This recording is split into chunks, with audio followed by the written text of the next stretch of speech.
everyone, it's Brennan. Welcome to my channel and welcome to another video. Today we have a book haul.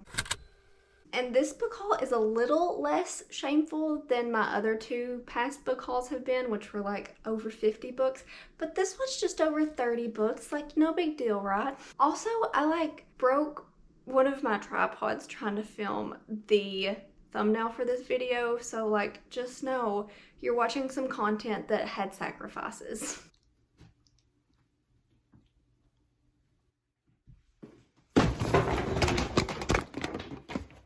But anyway, let's get into these books. I kind of have them in order by genre. So let's get into some thrillery books. The first couple books I picked up because Caroline from Caroline Johnson is her channel here on YouTube.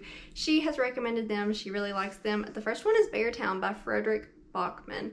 So this is not a traditional thriller. This is more like literary fiction, I believe, with a mystery. But it follows a hockey team that is in this small town, but the town is very proud of their hockey team, and then they have some controversy go on within them, and you're kind of hearing about what happened and how it's affecting this town. I don't know, it was one of Caroline's favorite books last year, so I am really excited to pick it up. And then I have Kill Creek by Scott Thomas. This is a thriller, maybe even more of a horror novel, and I think some authors go to live in a house, or they get invited to a haunted house maybe, and then some killing happens. Sounds super interesting, and I'm super excited to pick it up.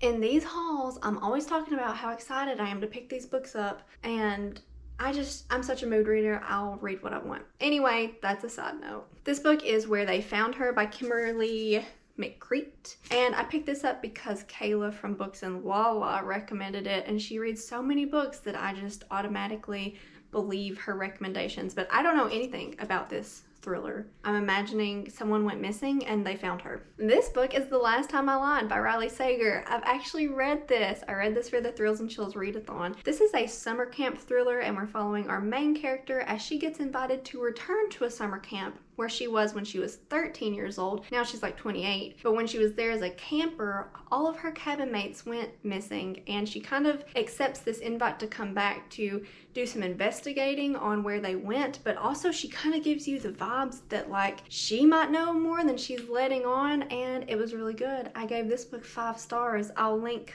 below any videos where I talk about any of these books. And then I have Behind Closed Doors by B.A. Paris. Haley from Haley Hughes is her channel. She recommended this in a thrillers video, and she knows her thrillers. She's a thriller expert, and I hear this is really good and surprising. I think maybe this follows a couple. The husband is an attorney and the wife is a homemaker, and maybe the wife has a sister or something, and something weird's going on. I'm not sure, but I have it, and so I will eventually read it. This next book is kind of gonna bridge us into our next category, but this is The Initial Insult by Mindy McGinnis, and our next category is just gonna be Mindy McGinnis because she wrote my favorite book I read last year, which was Be Not Far From Me. And so this is her new release from 2021. I think it came out earlier this winter spring, but this is a young adult thriller, and I don't know, I think it has multiple perspectives in it. I don't know what the story is, but I know that I want to read more Mindy McGinnis, and this was a new release from her this year. I also picked up Heroine by Mindy McGinnis, and look at this cover, is it not gorgeous? I don't know anything about this book. It's probably young adult. And then my last Mindy McGinnis books, I have In a Handful of Dust and Not a Drop to Drink. These go together, but I'm not sure which is first. I think they're kind of dystopian. They sound like there's no water. Doesn't that sound super interesting? I may pick these up really soon. And then I have a science fiction book. This is really the only one science fiction book I have. This is The Parable of the Sower, I think is how you say it. Sower, by Octavia E. Butler. Reagan from Peruse Project read this, and she really liked it. I just am so easily influenced, it's kind of embarrassing. But this is a science fiction, and it's older, maybe it was written in the 80s. I might be making that up. But I think it has some climate change and some dystopian type vibes. We're in California. There's been climate change and economic crisis, and there's a water shortage. Interesting. I'm really gravitating to the books with water shortages. I should probably also buy Dry by Neil Shusterman. But also I think there's a religious aspect in here, and I really like that in my books. When our character is being conflicted with their beliefs, I kind of eat that up. This stack needs no introduction. This is Sarah J. Maas's A Court of Thorns and Roses series. I have A Court of Thorns and Roses, A Court of Mist and Fury, A Court of Wings and Ruin, and A Court of Silver Flames, which just came out recently. I haven't read any of these, but look, I own all of them, and I own all of them in the new hardcovers because I am trash. But that's okay. I like books, and I like fantasy, and I like romance, so this is for me. This is a fantasy romance series.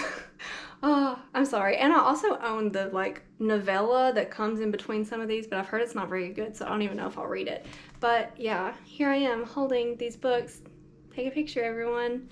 I'll read them eventually. And now everything I have left is romance, because apparently that's who I am now. And not just romance, but I have 2 Colleen Hoover books. I have Ugly Love and I have Without Merit.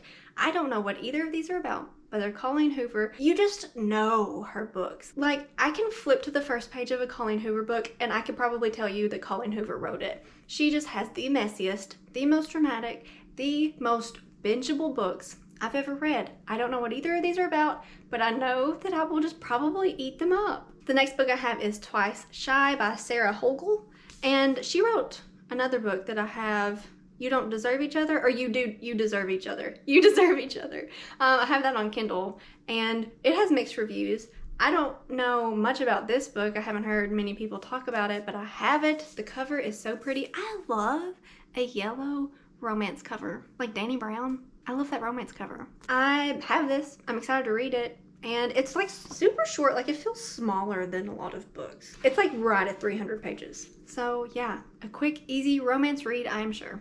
I have The Roommate by Rosie Danan. So someone recommended this to me, Biblio Jordan on Instagram. She recommended this to me when I was talking about books that start out quick with the steam. So here was her recommendation. I'll link her Instagram below. But I'm so excited for this. And I know this author has had a new book come out recently. It has like a purpley cover. I don't know what it's called. Maybe I'll insert a picture of it. But I've heard pretty good things about her. So I'm excited to get started with this author. I have Act Your Age, Eve Brown by Talia Hibbert. I feel like I have held this book up so much on my channel recently. I have a whole video talking about this Brown Sisters trilogy. I'll link it below. But this completes our trilogy that started with Chloe Brown. The middle book was Danny Brown, my favorite, and then it ended with Eve Brown. I gave this book 5 stars though. It was so good. This is an adult romance. We follow Eve. She's the youngest Brown sister, and she's kind of wishy-washy, more whimsical than her sisters are, and she kind of has to act her age, I guess. She's 26. I'm 26. But this story is really cute. Eve is very musical. I'm very musical. And I enjoyed this a lot. I don't really want to say much about it. This is a haul video. I'll link videos where I talk about this book below. I have Second First Impressions by Sally Thorne. I dropped the ball on this book. This was the Sugar and Spice Book Club pick for April, and I didn't read it. I'm sorry, Kirsten and Amanda and Jess. I just didn't get to this book last month. But I have it. I'm excited to read it. It has turtles on the cover, which is really interesting. But also, this guy is supposed to have tattoos, and he doesn't have tattoos on the cover. And like, I like a guy with tattoos, which is really funny because my husband has no tattoos. But in my books, tattoos and cigarettes are like a thing for me, even though those are not like my real life things. I don't know. But yes, I will pick this book up very soon. I have Red, White, and Royal Blue by Casey McQuiston. This author has a new book coming out in June, which is next month, that I'm really excited to read. But this is a male-male romance, and one of these guys is the son of the Queen of England, and one is like the first son of the United States, so like the president's son, and they have like a pretty low stakes enemies to lovers romance. Like, I hear they're not enemies for too long, but I hear this is really good. This is one of Kirsten's favorite books. And like, this is kind of chunky. How many pages is this? I think no, this is like almost 400 pages for a romance. Over 400 pages for a romance. I have Shipped by Angie Hockman. Look at this cover. Is this not so pretty? It says The Unhoneymooners meets The Hating Game. I didn't really like The Unhoneymooners, and I haven't read The Hating Game, but people seem to really like it. It's a clever romantic comedy following a marketing manager who is forced to go on a cruise with her arch nemesis when they're up for the same promotion. Sounds really cool. The cover's beautiful.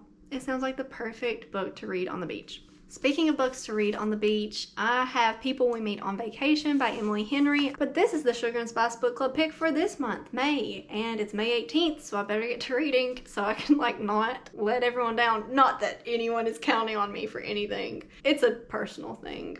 But I don't really know the premise for this book except that the cover is very beachy. People are gonna go on vacation. I think it's some friends who used to go on vacation and then they stopped and then they're gonna go on another vacation. I love giving low knowledge synopses of books. I don't know. I think that's like my brand. Okay, also I wanted to talk about the spine because I love the spine of this book. Can you see the leaves on there?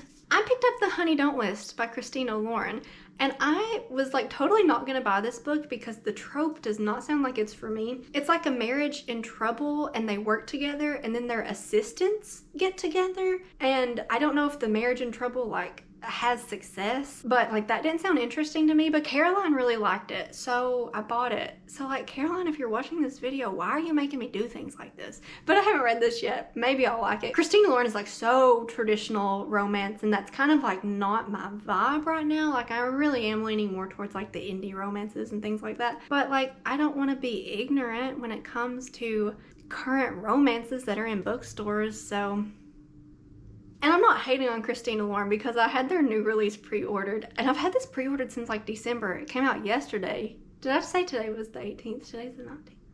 It came out yesterday on May 18th. This cover is so pretty. This is the soulmate equation.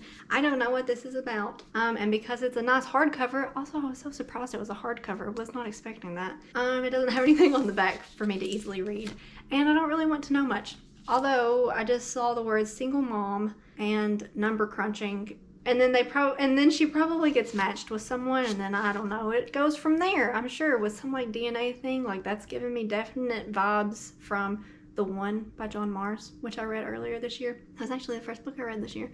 But yes, the new release from Christina Lauren. Also, I'm thinking of doing a video where I read their newest book and their oldest book, which is Beautiful Bastard, I think is what it's called, which I also own. I don't know. Let me know if you would watch that.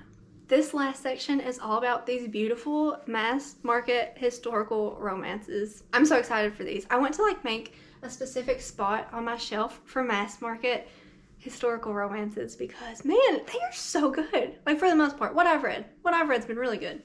And the names of these are just so good. This one is The Highwayman by Kerrigan Byrne. I hear really good things about Kerrigan Byrne. This is following our main female character who is like faking being a widow so that she can like work a real job in like Scotland. Like maybe she's a detective, and then she gets kidnapped and she doesn't know that she knows who the kidnapper is because she thinks he's dead, and the kidnapper is actually the guy who she is pretending to be widowed from, but she doesn't know that because it was when they were a lot younger. I don't know. Doesn't that sound just like so exciting? I just got so excited. Maybe I should read this like right now. I think I might. And then I have The Hunter by Kerrigan Byrne also, and I think this might be kind of like a standalone series from The Highwayman. I don't really know, but I have this. Also, like, can we look at the beauty that is this cover? Also, like, I really like purple, and look at this. I have one more Kerrigan Byrne book. This is The Scott Beds His Wife. What a title for a historical romance, and what a cover. I don't know anything about this, but I'm guessing it kind of sounds like Marriage of Convenience-y, and I would be all here for that. Super excited. I'm like so excited by these books. Maybe I should make a vlog reading all of them. Oh no, I have one more Kerrigan Byrne book. Am I a lunatic? I think I am. This book, before I show you this book, just know that it has the best title I've ever seen in my life. The Duke with the Dragon Tattoo. I actually think this might be like the 6th book in a series, but you know those romance standalones, like you don't have to read the series, and I had to. I had to pick it up. Like I couldn't not one click buy this book. I'm sorry. I don't know who I'm apologizing to because this book needs no apology whatsoever. I picked up This Earl of Mine by Kate Bateman. I have heard good things about it. All of these historical fiction recommendations I basically get from Jess at Peace Love Books. I'll link her channel, but like if you're watching me, you know who Jess is. And yeah, she recommended this one, so I'm sure it's good. I don't know anything about it. False marriage. Will a false marriage lead to true and lasting love? Marriage of Convenience. We love that in historical romances. The last book I have is Lady Pirate by Lindsay Sands. I read Sea of Ruin by Pam Godwin a couple months ago, which was a pirate romance, and I picked up another one because historical pirate fiction romance, I'm sure it's hot and steamy. It's for me. We love this. Like, look at the tension on that cover. This is the last book I have to talk about. It's a historical pirate romance, and I don't know the plot. But thank you all for watching. Please let me know if you've read any of these books and what you thought about them. Give me your recommendations for books that you think would fit my taste. I don't even know if these books are my taste, I just buy them. Anyway, thanks for watching. Give this video a thumbs up if you enjoyed it. Subscribe if you haven't already, and I will see you in my next one.